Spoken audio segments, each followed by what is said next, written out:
અને મોટા સંતને મંદવાડ કેમ નડે છે?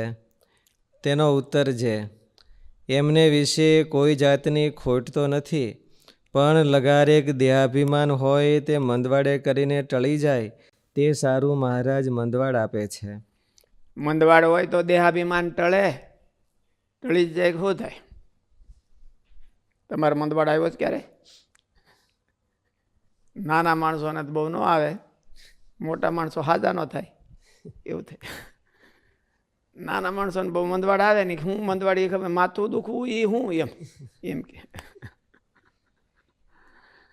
એને ન હોય. પણ મંદવાડ આવે તો દેહાભિમાન, આમાં તો સ્વામી એવું લખ્યું, મંદવાડ આવે તો દેહાભિમાન ટળે, એટલે ટાળવા માટે ભગવાન એવું મુકતા હે.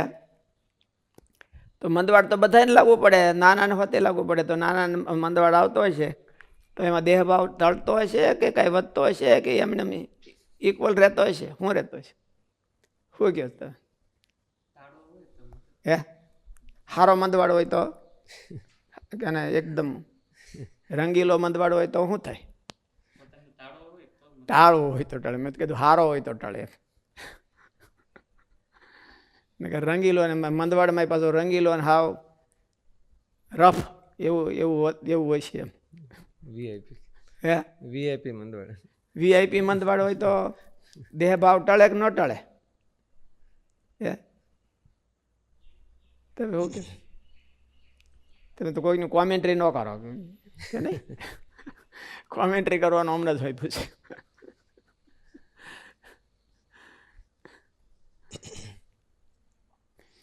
એટલે મહારાજે કીધું તો ખરું કે હલો સ્વામીએ વાત તો કરી કે ભાઈ મંદવાડ હોય અને હવળો લે તો ટળે, અને હવળું જો ન લઈ શકે અને મોહ હોય તો ન ટળે. મહારાજે કીધું છે ને કે આ મુક્તાન સ્વામીને રોગ થયો છે તો મુક્તાન સ્વામી તો હવળું લે છે. મહારાજ કે અમારી નાડી જુઓ.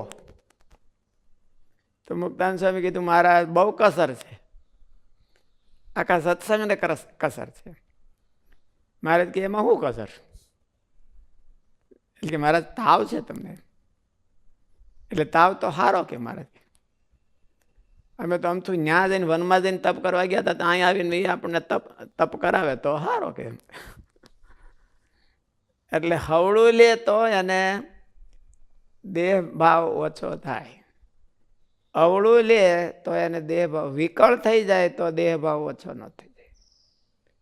કોઈ પણ ઓપોઝિટ પરિસ્થિતિમાં માણસ વિકળ થઈ જાય તો એને ભગવાન મદદ ન કરી શકે.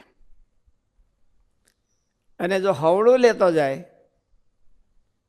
અને થોડીક ધીરજ રાખીને શાંતિથી વિચારે, મહારાજને યાદ કરે તો એને દેહ ભાવ ટાળવામાં મદદરૂપ થાય. પછી ગયઢા હોય કે નાના હોય, એમાં બધાને નાના હોય એને ફેર એટલો રહે કે મંદવાડ આવ્યો હોય ને ત્યારે ઓલું થઈ જાય, પણ પછી પાછા તો મજબૂત થઈ જાય એટલે ઓલું વયું જાય, પાછું વહી ગયું હોય.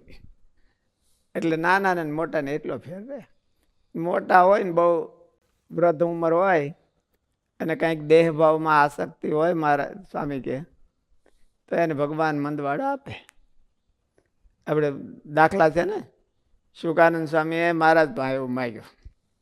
શુકાનંદ સ્વામી, ગુણાતીતાનંદ સ્વામી અને ગોપાળાનંદ સ્વામી એ ત્રણેય ભેળા થયા છે મહારાજ ગયા પછી. અને એવું બધી ખબર હોય સ્વામીને, બધા શાસ્ત્રના અભ્યાસીઓ હતા કે અંતકાળ છે એ બહુ કઠણ હોય છે.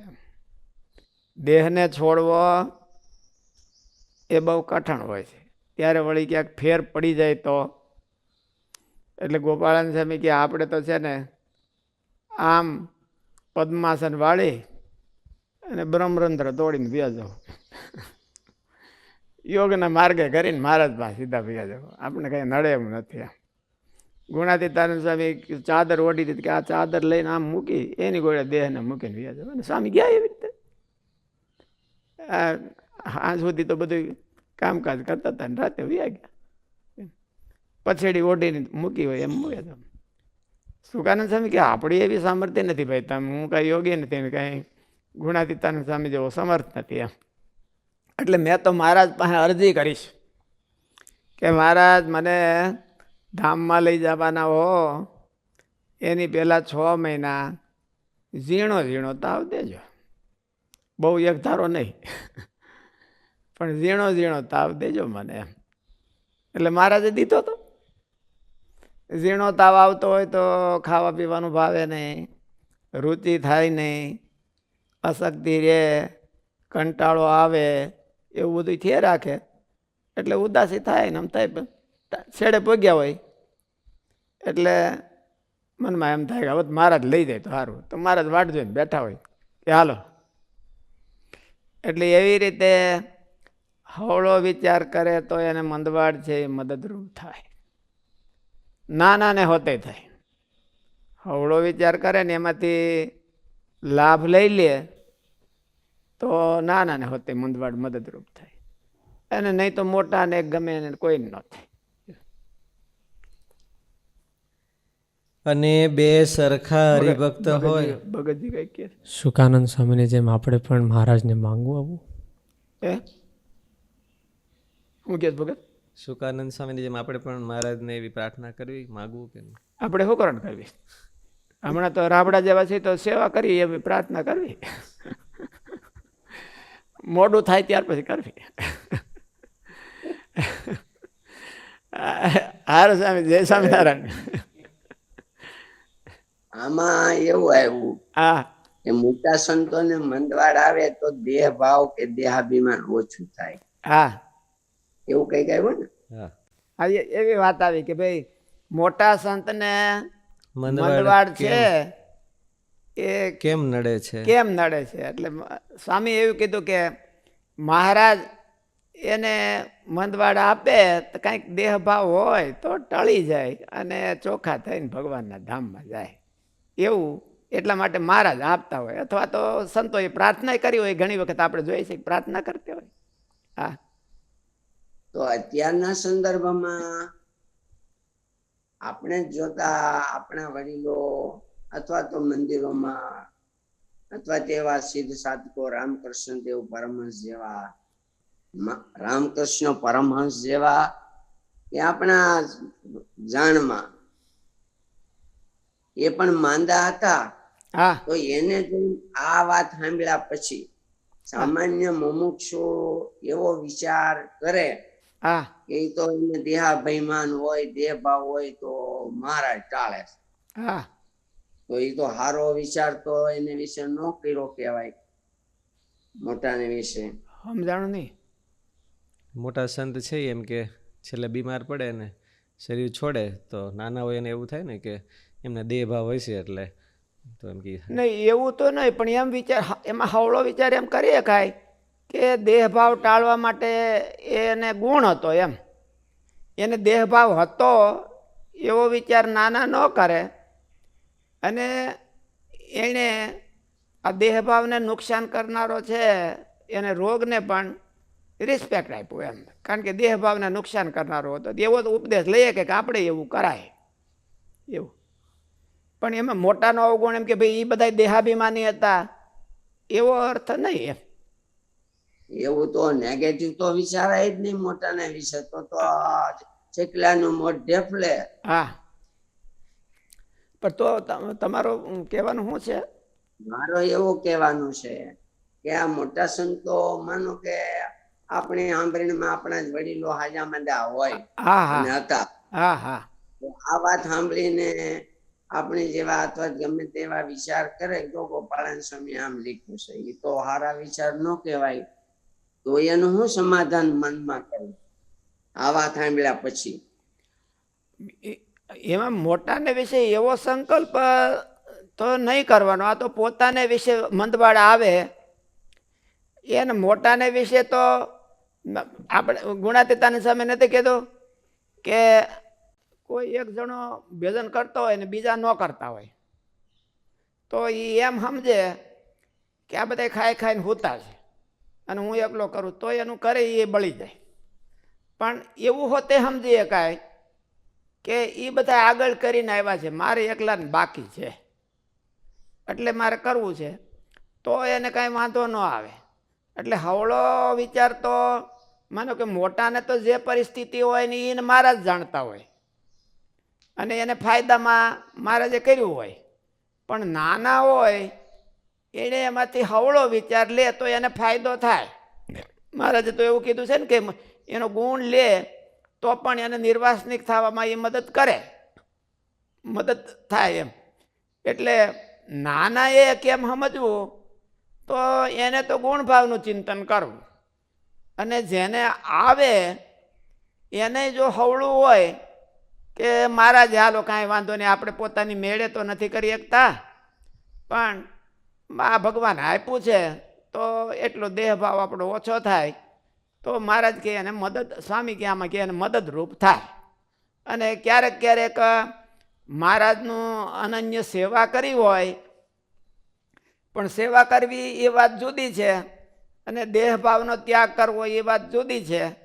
એટલે એને દેહભાવ થોડોક હોય અને મહારાજની અગત્યની સેવા તો એણે કરી હોય, એટલે પછી મહારાજ જ એને આયનાય ચોખ્ખા કરવા માટે કાંઈક એવું મૂકે.